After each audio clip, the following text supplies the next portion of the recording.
राम कृपाली के मरते ही अवीर के गले की पकड़ डेडी हाथ छूट जाती है, पर वो पहाड़ी से नीचे गिर रहा था। तभी आन्या भी नीचे कूद जाती है और अपना हाथ आगे करते हुआ अवीर का हाथ पकड़ डेडियाच लेती है। तभी अवीर गंभीरता से आन्या को देखते हुए अपने करीब खिंच बाहों में भर लेता है। आन्या और अवीर तेजी से नीचे गिर रहे थे। आन्या के चेहरे पर मुस्कान थी। वो प्यार भरी नजरों से अवीर को देखते हुए अवीर को कहती है, आपकी बाहों में मरना भी किसी हसीन मौत से कम नहीं है। अवीर के चेहरे पर चिंता के भाव थे। वो गंभीरता से आन्या को देखते हुए कहता है, पागल कहीं कि तुम क्यों नीचे कूदी? ये सुन आन्या मुस्कुराते हुए बोली, जहां आप वहां मैं। दोनों हवा में फैली धुंध को चीरते हुए नीचे की ओर जा रहे थे कि तभी अवीर के दिमाग में एक आवाज आती है, जो कि उस निशान के अंदर की कर्ज की थी। वो अवीर से कहती है, मास्टर, आप चाहे तो मेरे पंख इस्तेमाल कर सकते हैं उड़ डरने के लिए। आप बस उड़ डरने के बारे में सोचो, वो खुद ही आ जाएंगे। तभी अवीर आन्या को कस के पकड़ेज के पंख के बारे में सोचता है और तभी उसकी आंखें और उसके हाथ का निशान लाल रंग में चमकते हैं और इसके साथ ही उसके पीठ पर लाल रंग के पंखों के दो जोड़े दिखने लगते हैं। वो देखने में किसी पंछी के पंखों जैसे लग रहे थे। इस समय वो दोनों हवा में उड़ रहे थे और आन्या प्यार और हैरानी भरे लहजे में अवीर को देख रही थी। दोनों एक दूसरे के गले लगे पादों में धुंध के बीच उड्डियाच रहे थे। आन्या अवीर को देख रही थी। तभी अवीर भी आन्या को मुस्कुराते हुए देखता है। आन्या को देखते देखते अवीर को उसके पिता द्वारा बताई बात याद आ जाती है और उसके चेहरे पर उदासी भरे भाव आ जाते हैं। तभी आन्या अवीर के चेहरे की उदासी देखते हुए प्यार भरे लहजे में कहती है, क्या हुआ आपको? अभी तो मुस्कुरा रहे थे और एक पल में ही उदास हो गए। तभी अवीर आन्या को गौर से देखते हुए कहता है, आनू, पिताजी बोल रहे थे कि तुम स्विंगालावेरी पुरा बुलता की उसे पहले ही अन्या अपना हाथ हवेरी के मुंह पर रखते हुए बिना किसी भाव के प्यार से बुलता है। हाँ, मेरे बहुत से रहीसी हैं, पर वो अभी आपको नहीं बता सकता। अवेरी, क्या इससे कोई फर्क पड़ जाता है? ये सुन अवीर एक मुस्कान के साथ न में सिर हिला देता है। तभी आन्या अवीर को देख मासूमियत से धीमी आवाज में कहती है, अवीर, मैं कैसी हूं? मेरा मतलब आपको मैं कैसी लगती हूं? ये सुन अवीर गौर से देख रहा था। तभी आन्या अपना हाथ अवीर के मुंह से हटा लेती है और अवीर आन्या को देख हल्का सा मुस्कुराते हुए अपना सिर आन्या के सिर से लगा देता है। दोनों की आंखें बंद थीं और वो हवा में थे। दूसरे दिन सुबह का वक्त अवीर वापस से अभ्यास के लिए महल से जा रहा था। वहां महल के बाहर बहुत से लोग इकट्ठा हुए थे। वहीं अवीर के पास आन्या और पृथ्वीराज खदड़े थे। तभी पृथ्वीराज गंभीरता से अवीर से बोले, बेटा सिंहा, परिवार की तरफ से हमारे पत्र का जवाब आ गया है। वो इस मुकाबले के लिए तैयार है। ये सुन अवीर थोड़ा गंभीर होते हुए हाँ मैं में सिर हिला देता है। तभी आन्या अवीर का हाथ पकड़ दैच प्यारी आवाज में कहती है, अवीर, आप मुझे नहीं लेके जा रहे। आप बहुत गंदे हो, मुझे आपकी बहुत याद आएगी। तभी अवीर आन्या के गाल पर हाथ रखते हुआ प्यार से बोला, अरे पागल लड्डकी, ऐसे उदास मत हो। मैं 2 महीने बाद होने वाले शक्ति प्रदर्शन के मुकाबले में तुमसे मिलूंगा। ये सुन आन्या आंसू भरे आंखों के साथ हाँ में सिर हिला देती है। तभी अवीर की आंखें और हाथ का निशान लाल रंग में चमकती है और अवीर के पीठ पर लाल पंखों की 2 जोड़ी आ जाती है और अवीर तेजी से आसमान में उड़ने लगता है। उसे देख सब हैरान थे। पृथ्वीराज के चेहरे पर हैरानी के साथ गर्व के भाव थे। वहीं दूर खड्डे लोगों में खुसुर फुसुर चल रही थी। एक आदमी बोला, ये तो उड्डाने की कला है। वही खड्डी एक लड्ढे की बोली, मास्टर अवीर कितने शक्तिशाली हो गए हैं। उन्होंने उड्डाने की कला कैसे सीख ली? अभी तो वो योद्धा भी नहीं बने हैं। वही आन्या उदासी से खड्डी आसमान की ओर देखती हुए धीरे से बोली, मैं आपका इंतजार करूंगी हमेशा। ये आखिरी का शब्द उसने गंभीरता से बोला था। अवीर जादुई जानवरों की घाटी के दक्षिण में स्थित अमर पहाड़ी पर 1 महीने से अभ्यास कर रहा था। उसकी आत्मशक्ति अब बढ़कर योद्धा मंडल के लेवल 3 पर पहुंच गई थी। जादुई जानवरों की घाटी के बारे में ऐसा कहा जाता है कि जादुई जानवरों की घाटी में ऐसे खजाने हैं जो थोड़े समय में आपकी ताकत को बढ़ा सकते हैं। कई योद्धा जिन्हें खतरे से डर नहीं लगता था, वो जादुई जानवरों की घाटी में गए थे, लेकिन वो आज तक वापस नहीं लौटे। रास्ते में ही सभी की मौत हो गई। पर लोग अभी भी वहां जाने की कोशिश करते रहते हैं, क्योंकि वहां पर मौजूद एक जादुई जानवर से मिलने वाली अमूल्य नीली आत्ममणि, जो कि किसी मंडल से आगे बढ़ने में सहायता करता है। अवीर अब अपनी आत्मशक्ति को बढ़ाने के लिए बैठ साधना कर रहा था। वहीं पास में एक लड्डशकी, जो धूधली दिख रही थी, वो बच्चों की तरह इधर उधर घूम रही थी। ये अवीर के हाथ के निशान के अंदर रहने वाली कर्स थी। ये अब जब चाहे बाहर आ सकती थी, पर अवीर के सिवा कोई इसे नहीं देख सकता था, क्योंकि इसके पास अभी अपना वास्तविक शरीर नहीं था। पर अवीर ने उसे वादा किया था कि अगर वो अवीर की प्रति वफादार रहेगी तो अवीर उसकी वास्तविक शरीर पाने में मदद करेगा। कर्स अभी पेड़ पौधों और छोटे जानवरों के साथ खेल रही थी। हालांकि वो उसे नहीं देख सकते थे, पर कर्स देख और छू दोनों सकती थी। वो खेल ही रही थी कि तभी वहां एक पत्थर के शरीर वाला हाथी आ जाता है और अवीर की ओर बढ़ता हुए उस पर हमला करने लगता है। पर उससे पहले ही कर्स मानसिक संदेश अवीर को भेज देती है, जिसकी वजह से अवीर समय पर वहां से हट जाता है और मन में कहता है, ये तो दूसरे श्रेणी का जानवर है। मेरी अभी की ताकत से तो मैं पहले दर्जे के जानवरों को भी मुश्किल से हरा पाऊंगा। अगर मैं कर्स की शक्ति भी इस्तेमाल कर लूं, फिर भी पता नहीं इसे हरा पाऊंगा या नहीं। ये सोचते सोचते आविर ऊपर नीचे कूदते फांदते भाग रहा था। अवीर काफी देर से भाग रहा था। तभी वो उस जानवर को पीछे मुद्दा कर देखते हुए बोला, तुमने अभी तक हार नहीं मानी। इतने में वो जानवर अवीर पर हमला कर देता है और अवीर उससे बचते हुए कहता है, ऐसा लगता है कि तुम बिना पिटाई के नहीं जाओगे। ये बोल अवीर कर्स, जो कि एक खरगोश के साथ खेल रही थी, उसे देख चिल्लाते हुए बोला, कर्स जल्दी से वापस निशान के अंदर जाओ, मैं इसे और नहीं संभाल सकता। तभी अवीर उस पत्थर के हाथी को देख आसमान की ओर इशारा करते हुए मजाकिया लहजे में बोला, देखो वहां क्या है। ये सुनते ही वो हाथी भी बेवकूफों की तरह आसमान में देख रहा था। तभी अवीर फिर से एक बार कर्स को वापस बुलाता है और इस बार कर्स वापस निशान के अंदर चली जाती है। वो हाथी अभी भी आसमान में देख रहा था। तभी अवीर तेजी से उस हाथी की दिशा में भगता है। उसकी आंखें चमक रही थी। कर्स की वजह से अब उसकी ताकत अब बरच कर महायोद्धा के लेवल 2 की हो गई थी। तभी वो हवा में हाथ उठाता है तो उसके हाथ के चमकते हुए निशान में से एक लाल धुआं निकलता है, जो अवीर के हाथ में जाके एक लाल तलवार का रूप ले लेती है। उसे देख ऐसा लग रहा था जैसे कांच की तलवार हो, जिसे अभी अभी आग की भट्टी से निकाला हो। अवीर उस तलवार से उस उल्लू हाथी पर हमला कर देता है, जो अभी भी आसमान में अवीर की बताई चीज ढूंढ रहा था। अवीर का वो वार सीधा उस हाथी के दांत पर लगा था, जिससे वो दांत पनीर के टुकड़े जैसा आसानी से कट कर नीचे गिर गया था। तभी वहां सन्नाटा छा जाता है। अवीर उस हाथी की ओर देख रहा था। वो हाथी भी धीरे धीरे अवीर की ओर देखता है। तभी कर्स की आवाज अवीर के दिमाग में आती है, मास्टर क्या बात है, आपने तो कमाल कर दिया, धोती फाड़ डा के रुमाल कर दिया। ये सुन अवीर इतराते हुए मजाकिया लहजे में बोला, ऐसे कमाल तो मैं करता रहता हूं। अवीर ने इतना ही बोला था कि उसे अपने शरीर पर किसी की पकड़ी एच महसूस होती है। अवीर जैसे ही सामने देखता है तो उससे वो हाथी की सूंड में जकड़ा दिखाई देता है। अवीर कुछ करता उससे पहले वो हाथी अवीर को उठा उठाकर जमीन पर पटकने लगता है। वो हाथी बहुत गुस्से में था। अब ये पता नहीं कि वो किस बात से ज्यादा गुस्सा था, दांत के कटने से या अवीर की बताई दिशा में कुछ न मिलने से वो अवीर को पटक रहा था। तभी अवीर बोला, अरे हाथी भाई, इतना गुस्सा क्यों कर रहे हो यार, सच में वहां कुछ था जब मैंने देखा था। वो हाथी अवीर को मार ही रहा था कि वहां माहौल में सभी को एक खतरनाक आभा महसूस होती है, जिससे वो हाथी रुक जाता है। अवीर को भी दबाव महसूस हो रहा था।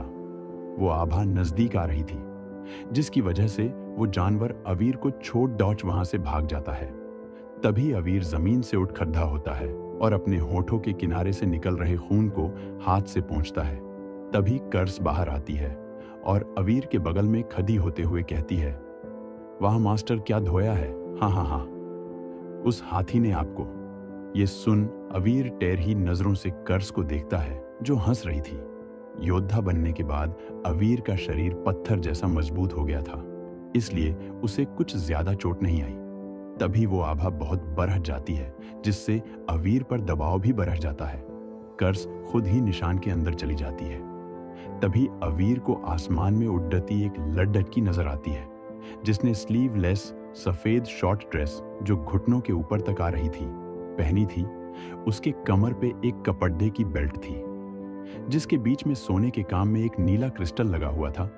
वो देखने में बेहद आकर्षक लग रही थी, जो एक नजर में ही किसी को भी अपना दीवाना बना दे। उसके लंबे काले बाल हवा से उड़ रहे थे।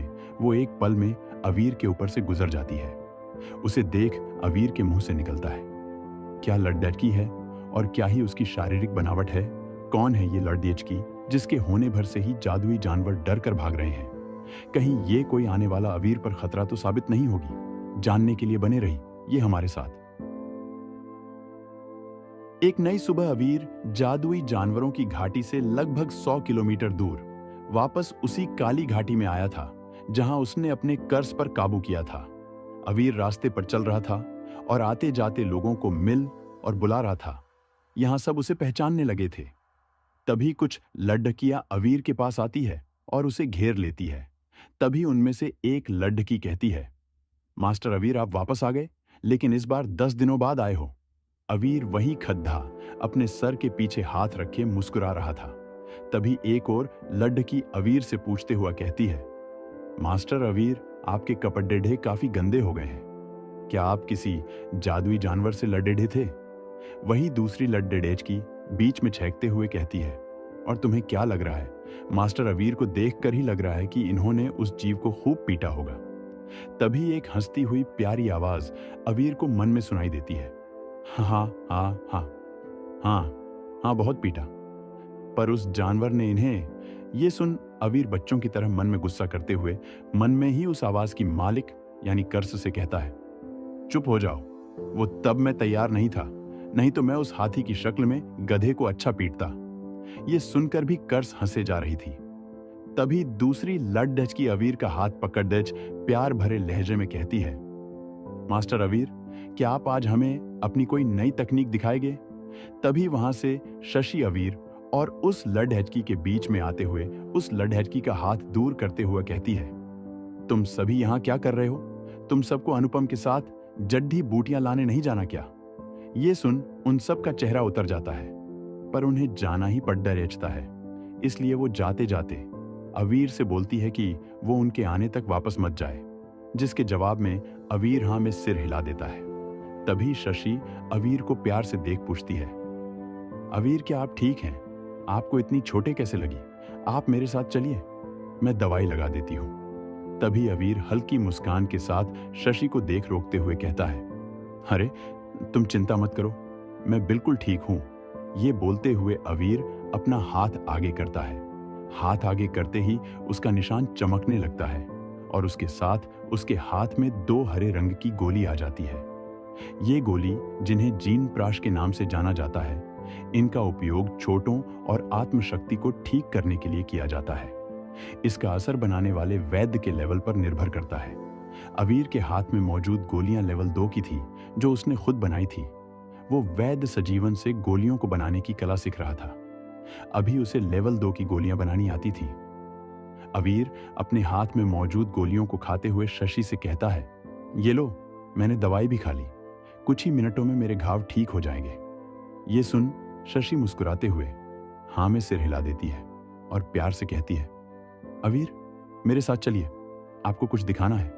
ये बोल शशि अवीर का हाथ पकड़ उसे खींचते हुए वहां से ले जाती है। दूसरी ओर जादुई जानवरों की घाटी में एक लड़का एक चट्टान पर खड़ा था। उसने एक काला कोट पहना था, जिसके बटन खुले होने की वजह से उसके 6 पैक और चौड़ी छाती साफ देखी जा सकती थी। उसकी छाती पर दिल के पास काला निशान था, जिसे देख ऐसा लग रहा था जैसे उसकी नसें काली पड्डरियच कर दिख रही हों। वो आसमान की ओर देख रहा था, जहां 2 जीवों में लड़ाई चल रही थी।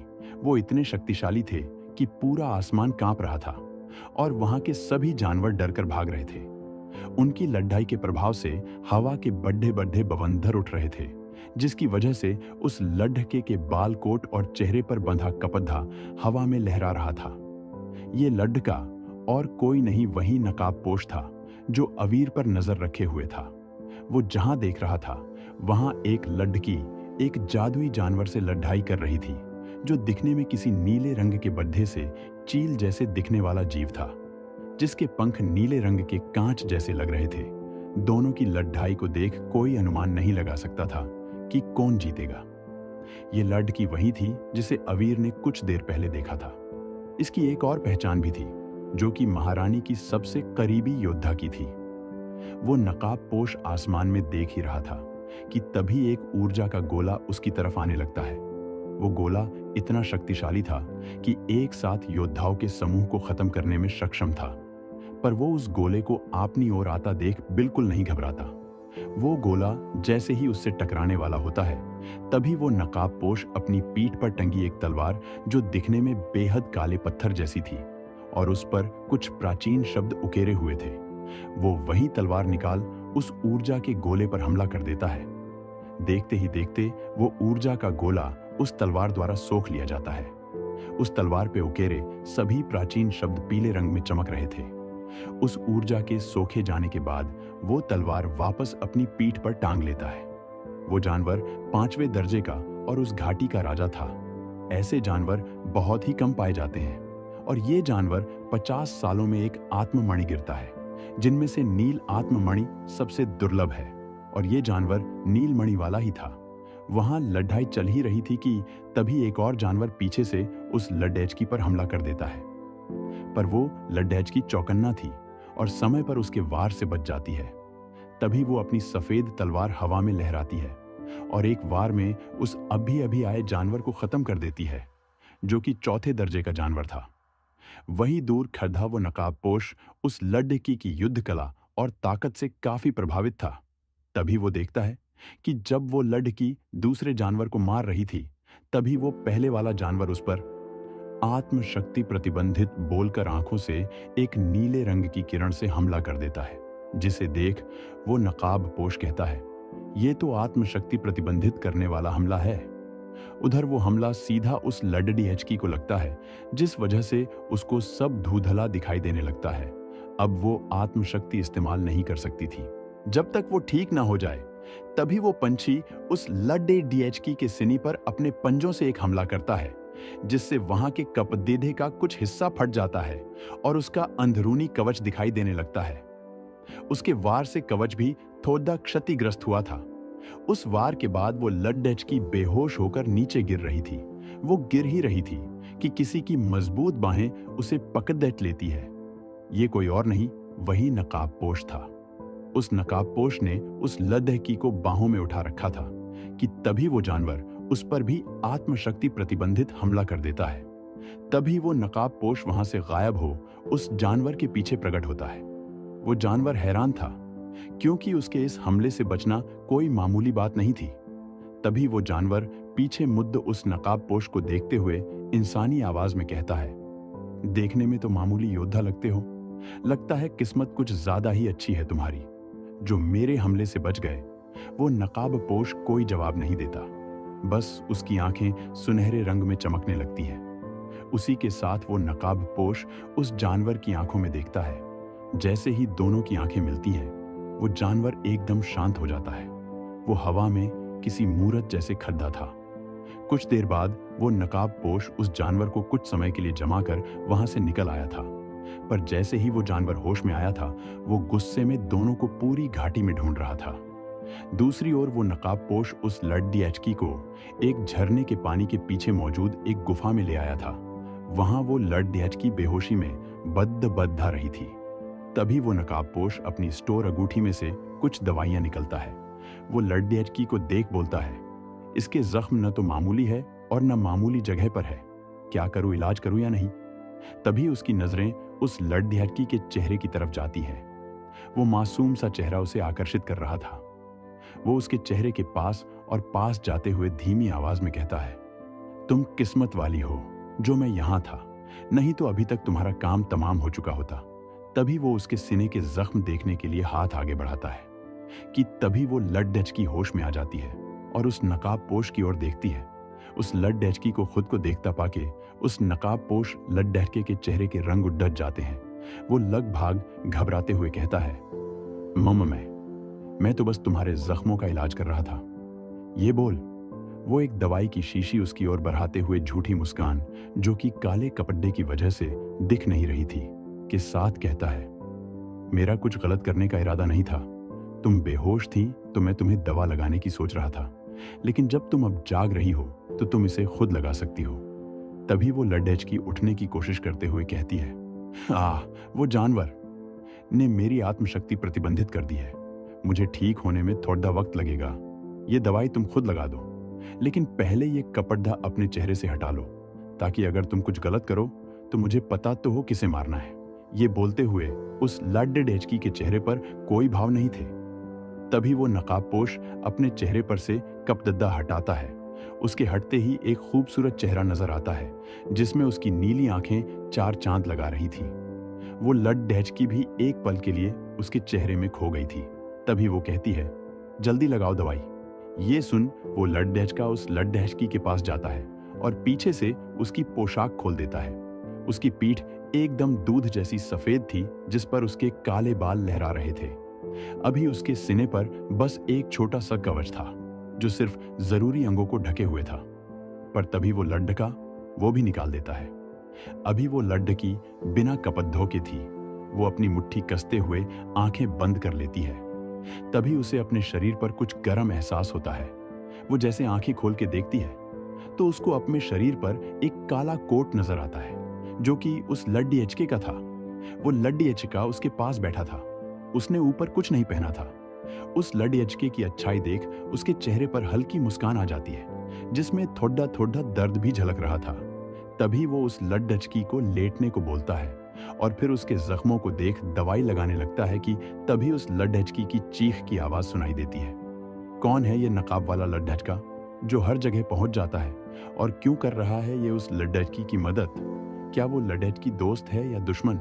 सभी सवालों का एक ही जवाब है। बने रहिए हमारे साथ।